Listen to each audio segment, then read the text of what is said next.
ប្រសិនបើនិយាយដល់ផ្ទាំងគំនូរដ៏ល្បីល្បាញនិងមានតម្លៃថ្លៃជាងគេបំផុតនៅលើពិភពលោកឈ្មោះដំបូងគេដែលគ្រប់គ្នាតែងតែនឹកឃើញនោះគឺផ្ទាំងគំនូរ Mona Lisa ស្នាដៃរបស់វិចិត្រករដ៏ប៉ិនប្រសប់ជនជាតិអ៊ីតាលីលោក Leonardo da Vinci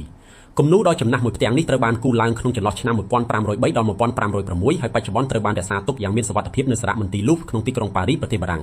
ទោះបីជាគ្មានការកំណត់តម្លៃជាផ្លូវការដើម្បីលក់ក៏ដោយប៉ុន្តែយោងតាមការប៉ាន់ស្មានតម្លៃធានារ៉ាប់រងកាលពីអតីតកាលប្រសិនបើគិតមកដល់ពេលបច្ចុប្បន្នវាមានតម្លៃរហូតដល់ជាង$800 លានអាមេរិកតើមានមូលហេតុអ្វីខ្លះដែលធ្វើឲ្យរូបគំនូរខ្នាតតូចលើផ្ទាំងឈើមួយផ្ទាំងនេះមានតម្លៃស្ទើរស្មើនឹងមាសប្រាក់ទាំងភ្នំយោងតាមការសិក្សាស្រាវជ្រាវពីប្រវត្តិសាស្ត្រសិល្បៈនិងសារព័ត៌មានអន្តរជាតិធំដូចជាអត្ថបទវិភាគរបស់ MoMA និងការស្ទង់មតិលើតម្លៃទីផ្សារសិល្បៈ Jonathan Stark បានបង្ហាញឲ្យដឹងថាតម្លៃដ៏មហាសាលរបស់ Mona Lisa មិនមែនកើតឡើងត្រឹមតែដោយសារតែភាពស្រស់ស្អាតនៃស្នាដៃនោះឡើយប៉ុន្តែវាគឺដោយសារតែការផ្សំឡើងនៃកត្តាជាច្រើនរួមមានទេពកោសល្យដ៏អស្ចារ្យហេតុការណ៍ប្រវត្តិសាស្ត្រដ៏រំជើបរំជួលនិងយុទ្ធសាស្ត្រនៃការបង្កើតកេរ្តិ៍ឈ្មោះកត្តាទី1គឺបច្ចេកទេសសិល្បៈដ៏អស្ចារ្យដែលមិនធ្លាប់មានពីមុនមកលោក Leonardo da Vinci បានបង្កើតបច្ចេកទេសដ៏ចំណានហៅថា Sfumato ដែលជាការលាយបញ្ចូលគ្នានៃពណ៌និងពន្លឺយ៉ាងរលូនគ្មានធ្នែរហូតធ្វើឲ្យស្នាមញញឹមរបស់នាង Mona Lisa មើលទៅមានភាពរស់រវើកផ្លាស់ប្ដូរនិងបង្កប់ដោយអាចកំបាំងនៅពេលដែលអ្នកសម្លឹងមើលចំកន្លែងផ្សេងគ្នា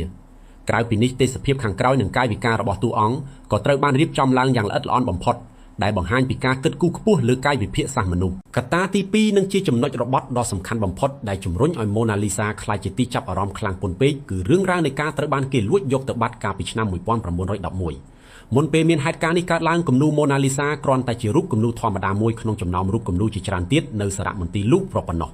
ប៉ុន្តែនៅពេលដែលបុគ្គលិកម្នាក់របស់សារមន្ទីរបានលួចយកវាចេញទៅព័ត៌មាននេះបានផ្ទុះឡើងយ៉ាងខ្លាំងក្លានៅតាមទំព័រកាសែតជុំវិញពិភពលោកការតាមស្វែងរកគំនូរដែលបាត់បង់នេះបានក្លាយជាព្រឹត្តិការណ៍ដ៏ល្បីល្បាញដែលបានទាក់ទាញភ្នែកសាធារណជនទូទាំងសកលលោកឲ្យចង់ស្គាល់និងចង់ឃើញមុខមាត់របស់ Mona Lisa កាន់តែខ្លាំងឡើងដែលអ្នកជំនាញផ្នែកទីផ្សារហៅថាជាយុទ្ធសាស្ត្របង្កើតការចាប់អារម្មណ៍កម្រិតខ្ពស់បំផុតកត្តាចុងក្រោយគឺភាពកម្រនិងការគ្មានតម្លៃកាត់ថ្លៃបានដោយសារតែវាជារូបគំនូរដែលត្រូវបានចាត់ទុកថាជារតនសម្បត្តិជាតិរបស់ប្រទេសបារាំង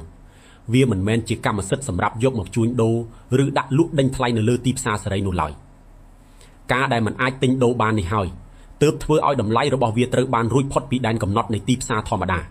ហើយคล้ายជាតម្លៃបែបនិមិត្តរូបនិងជាបេតិកភណ្ឌវប្បធម៌ដ៏មានតម្លៃបំផុតសម្រាប់មនុស្សជាតិសរុបមកភាពល្បីល្បាញនិងតម្លៃដ៏ខ្ពស់ក៏ពពករបស់ផ្ទាំងគំនូរ Mona Lisa គឺការរួមផ្សំគ្នារវាងស្នាដៃដ៏ប៉ិនប្រសប់របស់វិចិត្រករព្រឹត្តិការណ៍ប្រវត្តិសាស្ត្រនៃការចោរកម្មដ៏រំជើបរំជួលនិងការចងក្រងរឿងរ៉ាវតគ្នាដោយសារព័ត៌មាននិងមហាជនទូទាំងពិភពលោកដែលធ្វើឲ្យវាក្លាយជានិមិត្តរូបនៃសិល្បៈដែលមិនអាចកាត់ថ្លៃបានរហូតមកដល់សព្វថ្ងៃ